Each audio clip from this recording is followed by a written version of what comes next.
Now, as to the front pages, as usual, Theresa May's lost her social mobility czar and indeed the entire team, including Gillian Shepherd, a former education secretary in the Conservative governments.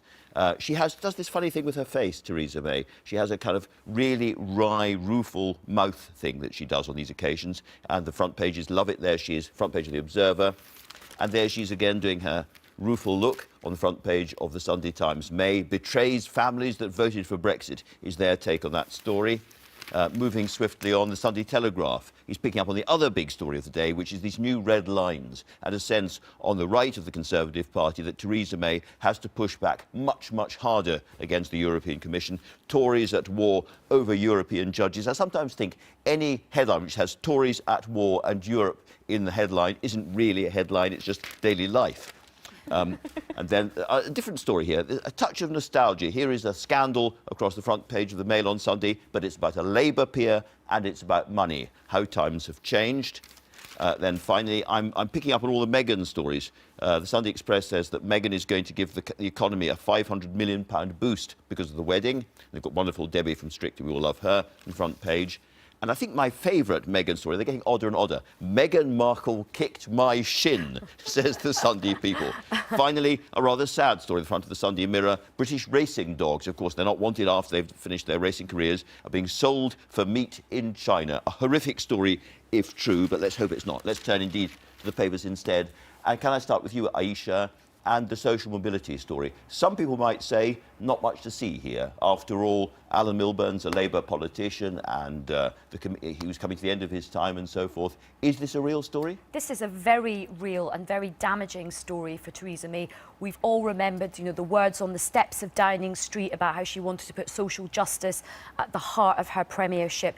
And any political party, whatever hue, should have social mobility at its heart. At a very basic level, this is you wanting your children to get on in life. This is wanting to make sure that people have a fair crack of the whip.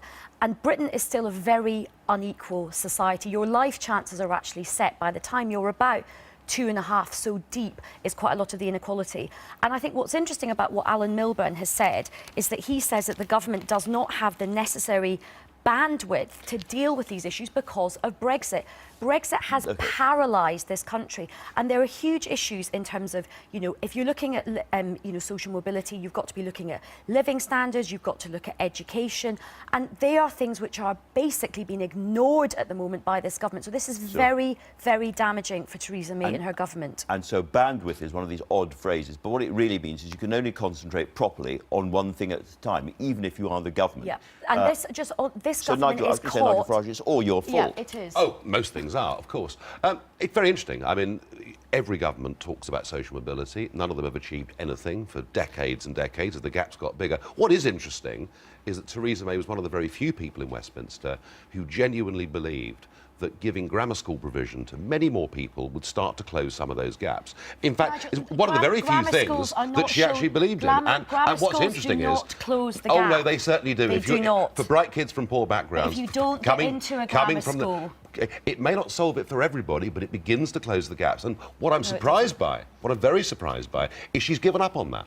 She's completely dropped the grammar school part of her programme. But where have we seen the promotion of social mobility or tackling poverty anywhere, from Labour to Conservative? One of my biggest frustrations is, yes, there's this worry of the Brexit black hole, that all of our conversations will be involved in Brexit.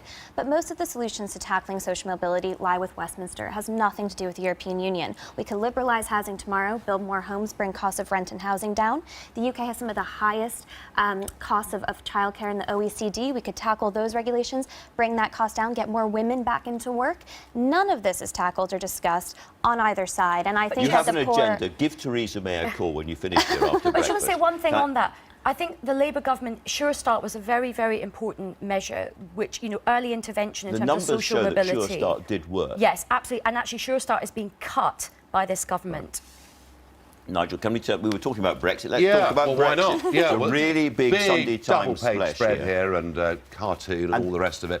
Eurosceptics demand no more bowing to the EU. It's quite interesting that the government was elected as a pro-Brexit government, yet they find themselves increasingly moving away from mainstream Eurosceptic opinion in this country. For example, agreeing to pay up to 50 billion sterling as a separation bill from the European Union. I mean, that is something supported by only about 10% of the entire population. Can I ask you about what you think about that? Because a lot of people would say it's a lot of money, even over many, many years. But if we get a really good trade deal as a result of that, it might economically, in the end, be worth it. I don't think a tariff-free access deal to the European single market is worth 50 billion sterling. Absolutely not. It's way too much money. The problem with all of this is that the EU are being very unreasonable. At every step of this, they appear like bully boys. And to see Donald Tusk in Dublin the other day saying to the Irish, you can veto everything. There's a feeling that we're not dealing with reasonable people. There's also a feeling that we're probably, under Theresa May, at the end of March 2019, going to leave the European Union in name, but still be stuck part of the single market, and goodness knows what gets agreed on Ireland. Because one of the things that you've been very eloquent about is lavish overspending of EU funds. And I noticed that one Nigel Farage is going to get a £76,000 this is very, very important. pension. This is very important. There are 22,000 people who either receive or who are in line for EU pensions. And you're one of them. But of course, it just happens to be me they're talking about. No mention of Kinnock or Mandelson or anybody. All I can say is, given the arbitrary way the European Union behaves in terms of money, I'd be very surprised if I get any of it. Well, can I ask you... Very surprised if I get any of it. Can I ask you a different question? Can I ask you a different question? This is your moment on live television to say that I will stick by my principles. I, Nigel Farage, would not accept this pension. Oh, I'm not going to get it anyway, so it won't. I don't think this will even occur. But if it did, you wouldn't take it. Oh, I would. Of course, I would take it. I've said that right from day one. Well, of course. Okay. Why should my family and others suffer even more? This is the sort of hypocrisy that we see. No. I said it from day one.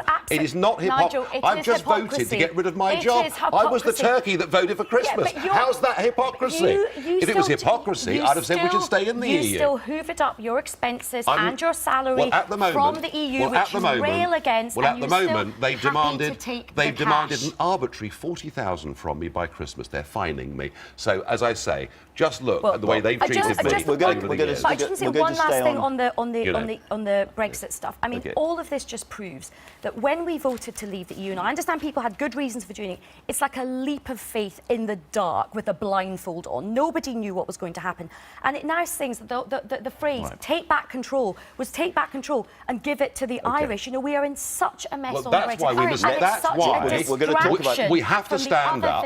We have to stand up and have proper leadership. Okay, guys, Brexit's failing. Brexit's failing because of the government, not because we voted to leave. Absolute waste of time. Enough of that. We're going to move on to the other side of the Atlantic now. Right. Kate, you've got, is it the New York Times there on the tablet? It is the New York Times here, which is talking about Michael Flynn, the National Security Advisor, who earlier this year was fired because it turned out that he had more communications with the Russians than he had let the Vice President to believe. Flynn is now cooperating with the FBI and Agent Mueller, who is running the special investigation into Russia. And the New York Times... He's cut some kind of deal, hasn't he? Well, most likely. It looks like his cooperation might get him off on some of his other areas in which he might be more guilty. What the New York Times is highlighting is that Flynn might have had more communications with the Trump transition team than Donald Trump himself wanted to let on. It's an important story. Russia is going to continue to be an important story, but this is still not the smoking gun that I think most of Trump's opposition wants to find. And it concerns me that every story like this is used to prove that there was collusion. We still have no evidence that there was collusion. Who knows what will happen? We might find it. So stay calm on this story. Follow the details. Stay calm. And if you are actually frustrated with Donald Trump, going after him on Russia, I think, is the wrong angle. Go after his policy proposals. Look for other candidates that might be able to challenge him on the left and the right. Well, let's do that then, because he's coming to this country, we read this morning, in February. Yeah, I mean, apparently he's going to be here in February. There is, down in Battersea on the South Bank, a huge new American embassy that's being built. It's nearing completion. So the story is that he comes to London in February to open that and perhaps go to 10 Downing Street. Not a full state visit, but a working visit. And Can I ask you something about this? Because we've had these I would say, actually disgraceful tweets from him this week, retweeting Britain First, which is a fascist, racist organisation. Was he? He retweeted Free Britain. OK, let's just get this right, shall we? There are 43.6 million people that follow Donald Trump. Donald Trump follows 45 people. One of those is Ann Coulter, right-wing American commentator. Yeah. She retweeted these videos. He picked it up from her and retweeted it. And he wouldn't have an earthly clue who Britain First were. That doesn't matter. Look, were they in good taste? Stupid. Well, he's not that stupid. He's president of the USA, and he's dominating. He's retweeting. Of course he doesn't. Of course he doesn't research everything. He is stupid. Right, no. You're dealing with a very different president here. I'm asking a slightly different question, if I may. Was that not a disgraceful thing to do? Those tweets, were they not themselves disgraceful? They're stirring up hatred between people in this country. They're fake news. They should not have been retweeted by the President of the United States. Was the story about ISIS throwing people off buildings fake news? No, it wasn't. It was true. It true. happened in Egypt. Do I think, Andrew, those tweets were in good taste? Not particularly. No, I don't. But the point is, you're going to defend him. The level of outrage from the liberal elite in this country is out of all proportion can I just say, with what... you can't actually. With what happened here. And every single time, No, I haven't finished yet. I haven't finished yet. And the idea that should lead to half the Labour Party saying he shouldn't be allowed to come to our country, frankly, is ridiculous. And I think is viewed by the public as being ridiculous. Ayesha, Donald Trump is a racist, he's misogynistic, and he's Islamophobic. He peddles in stirring up hate and division. Now, that is something that you might agree with, but that is not what British values are in this country. And just remember... You're out of touch. As Joe Cox lay there dying, you're out of touch. The scumbag who executed her shouted out the words, Britain First. So the idea that you defend Donald Trump as... Do you actually think the President knows who Britain First are? If he doesn't know he does by now, I would have thought. He is not fit to hold that office. I agree with Ayesha completely in sentiment. I'm ashamed that the President goes about living his life in this manner. And we've seen it for a long time. He was attacking Mexicans as rapists and murderers before he was even elected. So this is nothing new, and it's deeply frustrating. We have to live in reality, and politicians can't sever ties with Donald Trump. I think a working visit is in order. I also don't think that people should be banned from coming to the UK because of unsavory views that they hold, as unsavory as they may be. But I think we, the public, have every right to protest this. I slightly disagree. And that is the right thing to do. You said that Ayesha was out of touch. When you see what happened in Charlottesville, for instance, and all those people making fascist salutes, and you hear some of the things being said from the Trump administration and that Steve Bannon thing, do you not think perhaps you are getting too close to a dark kind of politics? Do you know something? I think I believe I've done more than anybody in this country to stop the rise of the far right in Britain. I did it by taking away those people who were going out and voting BNP and holding their nose. So when it comes to dealing with the far right, I've got a very good track record. Of course, I would condemn. Of course, I would condemn the extremists in Charlottesville, but the extremists on both sides, and it's very important that we don't get stuck. Nigel, look, you've done more to stir up. There are people out there. There are people out there on the left in this country who use violence to pursue their means. There's bad on both sides. It's important to recognise that. Very important. I don't think we're going to get a calm consensus on this, I suspect. We're therefore going to go to a completely different story, which is in the Express. Another really, really important story for British people today, which is new money for kids in schools who are vulnerable pupils with special needs. Yes. This is something that is a genuine crisis in this country. It is, and hopefully you can find a little more consensus on this. So Prince William and Prince Harry, it looks like, have managed to sway the government to put 300 million more pounds towards children who are suffering heavily from mental illness. Obviously a fantastic cause. It's an uplifting story, absolutely. I'm a little bit upset that, one has to go to the royals in order to make their case as to why we need better access to healthcare in the United Kingdom. I think there needs to be a sweeping look at healthcare reform, but obviously wonderful for the children who will benefit. Well, this is one of those stories where we're going to be talking later on to Justine Greening, so we'll get even more facts as they come. Thank you all very much indeed for that. Thank you. As we've been hearing,